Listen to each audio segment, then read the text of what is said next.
احمد آباد کی دلت بستی چنڈولا میں دنگائیوں نے مسلمانوں کی جھگی جھوپڑیوں کو جب آگ لگائی تو وہاں کئی دلت ہندوؤں کے مکان بھی جل کر راکھ ہو گئے۔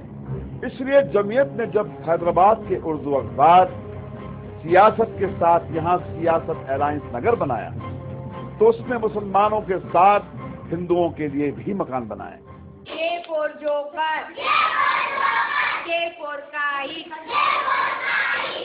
یہاں بنے اس نئے اسکول میں ہندو اور مسلمانوں کے بچے بنا کسی بھید بھاؤ کے پڑھتے ہیں۔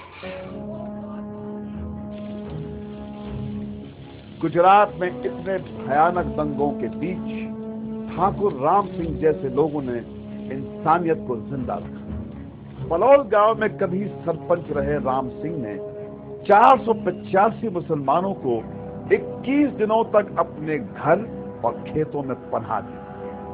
خود خالی پیٹ رہے پر مصیبت کے مارے اپنے مہمانوں کو انہوں نے کبھی بھوکے نہیں رہنے دیا۔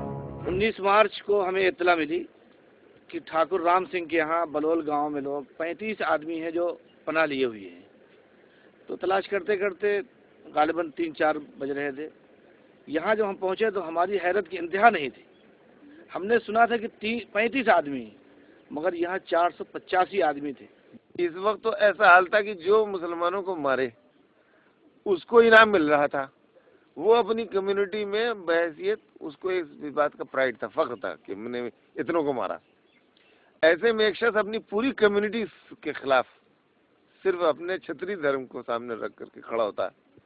ایک طرف وہ اتنے لوگوں کو بچاتا ہے، دوسری طرف اتنے لوگوں سے لڑتا بھی ہے۔ دشمن بھی ہو اس کو بچانا ہے تو اپنا کام ہے، لیکن دیش کا دشمن نہ ہونا چاہیے۔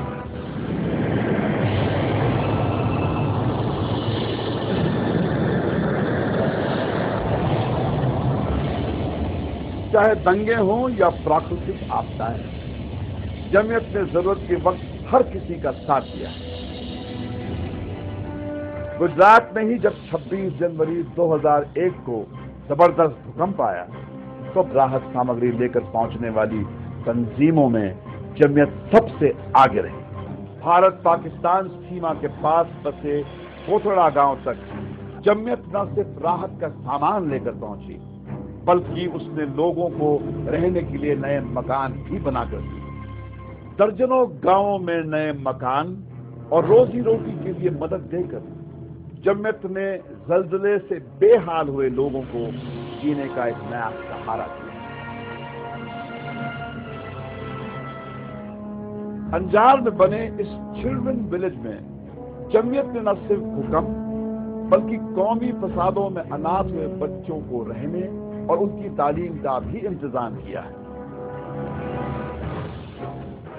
جمعیت کے اسکول میں صرف مسلمان بچے ہی تعلیم نہیں پاتے بلکہ ہندوؤں کے بچے بھی ایک بڑی سنکھیا میں یہاں پڑھنے آتے ہیں۔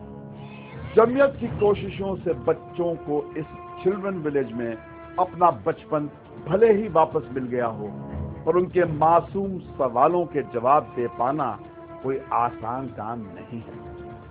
نسرین کو وہ دن آج بھی یاد ہے جب اس کی آنکھوں کے سامنے اس کی ماں مکان کے ملبے میں دفن ہو گئی۔ اختر نے تو اپنی آنکھوں کے سامنے اپنے ماں باپ کو قتل ہوتے دیکھا تھا۔ مجھے جب میری امی اور ابو کی یاد آتی ہے تو میں سوچتا ہوں کہ میں کتنا بد نصیب ہوں کہ مجھے ماں باپ کا پیار نہ ملا۔ یہ جمعیت کی تعلیم کا ہی نتیجہ ہے کہ ان بچوں کے دلوں میں کسی کے پرتی کوئی نفرت نہیں۔ میں بڑا ہو کر ڈاکٹر بننا چاہتا ہوں اور دیش کے لوگوں کی سیوا کرنا چاہتا ہوں۔ میں ان لوگوں جیسا نہیں بننا چاہتا جن لوگوں نے میری امی اور ابو کو جلائے۔ میرے کو پڑھنے کا من کرتا ہے کہ میں پڑھ لکھ کے بڑی ہو کے کچھ بنوں، ایسا لگتا ہے۔ جمعیت نے صرف ملک کو انگریزوں سے آزاد کرنے کے لیے ہی تعلیم کا سہارا نہیں لیا بلکہ آزادی کے بعد سے تعلیم پر ہی اس کا سب سے زیادہ زور رہا۔ ہمارا جو خاص میدان تھا وہ ایجوکیشن کا تھا۔ ہم نے مسلمانوں کے بیچ میں اسلامک ایجوکیشن کے انسٹیٹیوشنز بنائے۔ آج بھی الحمدللہ ہمارے 3000 سے زیادہ اسلامک ایجوکیشن کے انسٹیٹیوشنز جمعیت علماء کے لوگ چلا رہے ہیں، بنائے ہیں اور چلا رہے ہیں۔ اس کے بعد آ جائیے کنٹمپریری ایجوکیشن کے اوپر، تو ہم نے جتنے بڑے مدرسے ہیں ہمارے سب میں کوشش کر کے پرائمری ایجوکیشن کے سیکشن کھلوائے۔ مدرسوں میں یدی قرآن اور حدیث کو پڑھایا جاتا ہے تو وہیں انگریزی کے ساتھ کمپیوٹر پر کام کرنا بھی سکھایا جاتا ہے۔ اس کے باوجود الزام یہ لگتا ہے کہ مدرسے دہشت گردی کے اڈے بن گئے ہیں جہاں آتنکوادیوں کو پرشکشت کیا جاتا ہے۔ جن لوگوں نے بھی یہ بات کہی ہے کہ مدرسوں میں دہشت گردی کی تعلیم دی جاتی ہے، وہ سفید جھوٹ ہے، حقیقت سے اس کا کوئی تعلق نہیں ہے۔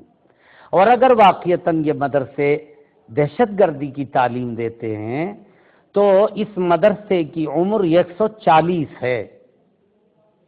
اس 140 سال کے اندر ایک بھی ہمارا گریجویٹ کسی مندر پر حملہ کیا ہو، کسی کی عزت لوٹی ہو، آتم ہتیا کیا ہو، کہیں لوٹ مار کی ہو، ایک سنگل کیس پیش نہیں کر سکتا کوئی۔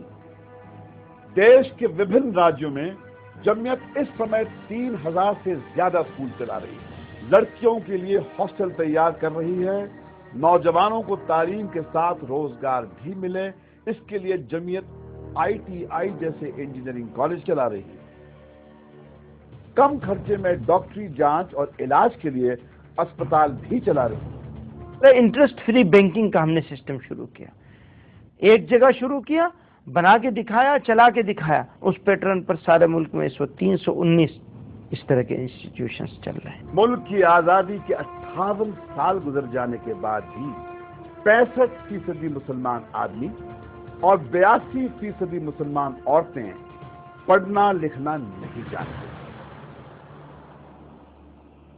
ہندوستان میں کل آبادی کا کوئی 15% حصہ ہونے کے باوجود سرکاری نوکریوں میں مسلمانوں کی سنکھیا صرف 3% ہے۔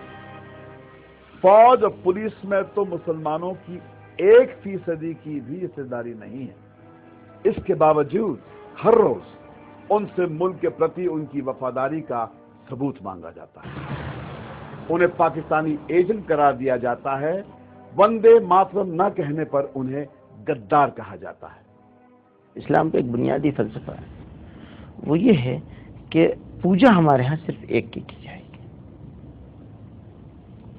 جہاں تک ہماری زمین کا سوال ہے، ہماری دھرتی کا سوال ہے، تو اس کے لیے جان دے دینا ہمارے لیے سوبھاگیہ کی بات ہے، لیکن اس کو خدا کا درجہ نہیں دیا جا سکتا، اس کی پوجا نہیں کی جا سکتی۔ پوجا تو ایک، کیول ایک۔ ہمیں وندے ماترم سے یا اس دھرتی کے مقدس ہونے سے یا اس دھرتی کے لیے جان دیے جانے سے یا اس دھرتی کی دوسری چیزوں سے ہمیں کوئی اختلاف نہیں ہے، اور ثابت کیا ہے جب موقع آیا ہے مسلمانوں نے۔ اختلاف اس سے ہے کہ اس کو خدا کا اور بھگوان کا درجہ نہیں دیا جانا، اب اس کو دوسرے رنگ میں پیش کر دیا جاتا ہے کہ صاحب یہ تو مانتے ہی نہیں، بھومی کی پوجا ہی نہیں کر سکتے۔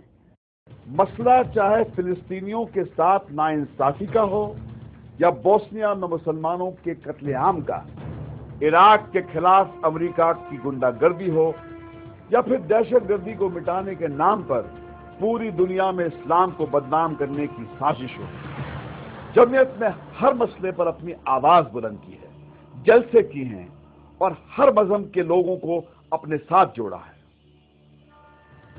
ملک کو آزادی دلانے کے لیے ہندوؤں اور مسلمانوں نے جو تکلیفیں سہی، جو قربانیاں دی اور ملک کی ترقی کے لیے جنگ آزادی کے نیتاؤں نے جو سپنے دیکھے تھے، ہم انہیں پورا کرنے میں ناکام ثابت ہوئے۔